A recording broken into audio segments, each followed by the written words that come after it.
नमस्कार, मी पंजाब तक हवामान अभ्यासक मुक्काम पोस्ट गोगळी धामणगाव तालुका शिंदे जिल्हा परभणी. मी आहे परभणी गंगाखेड रोडवर आणि बघा आमच्या गंगाखेड भागामध्ये इतका पाऊस झाला आहे आणि शेतकऱ्याचं आतोनात नुकसान झालं आहे, पण याकडे कोणी लक्ष द्यायला तयार नाही. म्हणून परत एक ह्या शेतकऱ्याला कोणी लक्ष देत नाही, म्हणून कमीत कमी म्हटलं आपण तरी शेतकऱ्याला काहीतरी म्हणजे दिलासादायक बातमी द्यावात म्हणून सांगतो.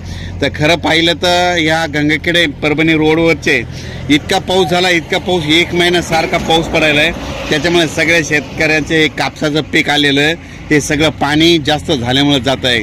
तर सर्व शेतकऱ्याला सांगू इच्छितो, गंगाखेड भागातले असो या जसं जसं या शेतकऱ्याचा हे झालं आहे त्या सर्व शेतकऱ्याला सांगू इच्छितो, आणखीन 2 दिवस पाऊस आहे. फक्त 10 तारखेपर्यंत, 11 तारखेपासून ते 19 तारखेपर्यंत सूर्यदर्शन होणार आहे. म्हणून ही एक तुमच्यासाठी आनंदाची बातमी.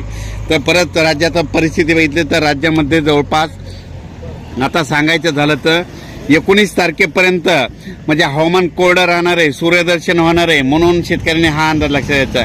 जशी वेळ भेटेल तसं तुम्ही तुमची खतं घेतं टाकून घ्यावे.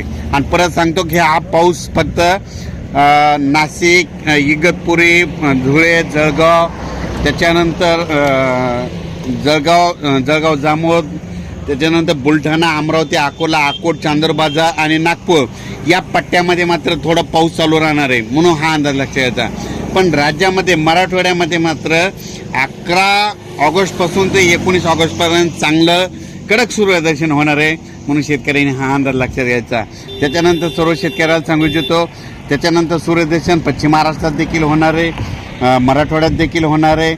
म्हणून हा अंदाज म्हणजे सूर्यदर्शन कोणत्या कोणत्या जिल्ह्यात होणार आहे ते एक तुम्हाला सांगतो. नांदेड जिल्ह्यात होणार आहे, यवतमाळ जिल्ह्यात होणार आहे, परभणी जिल्ह्यात होणार आहे, हिंगोली जिल्ह्यात होणार आहे, लातूरमध्ये होणार आहे, त्याच्यानंतर सोलापूर, उस्मानाबाद, सातारा, सांगली, कोल्हापूर, त्याच्यानंतर नगर जिल्हा, त्याच्यानंतर बीड जिल्हा, संभाजीनगर या सर्व भागामध्ये सूर्यदर्शन होणार आहे. म्हणून हा अंदाज लक्षात घ्यायचा. पण राज्यात कोकणपट्टीचा मात्र पाऊस चालू राहणार आहे. फक्त हे खास करून अंदाज अशा ज्याच्यामुळे दिला की काय झालं की ह्या आमच्या परभणी जिल्ह्यामधले बघा ह्या म्हणजे काय भागामध्ये इतका पाऊस झाला की हे पाऊस जास्त झाल्यामुळे शेतकऱ्याचे कापूस जात आहे. म्हणून हे खास करून अंदाज देत आहे. म्हणजे आता 11 ऑगस्टपासून ते 19 ऑगस्ट दरम्यान सूर्यदर्शन राहणार आहे. म्हणून खास करून गंगाखेड तालुक्यासाठी आनंदाची बातमी. लातूर जिल्ह्यासाठी जिथं जास्त पाऊस झाला त्यांच्यासाठी ही खास करून आनंदाची बातमी.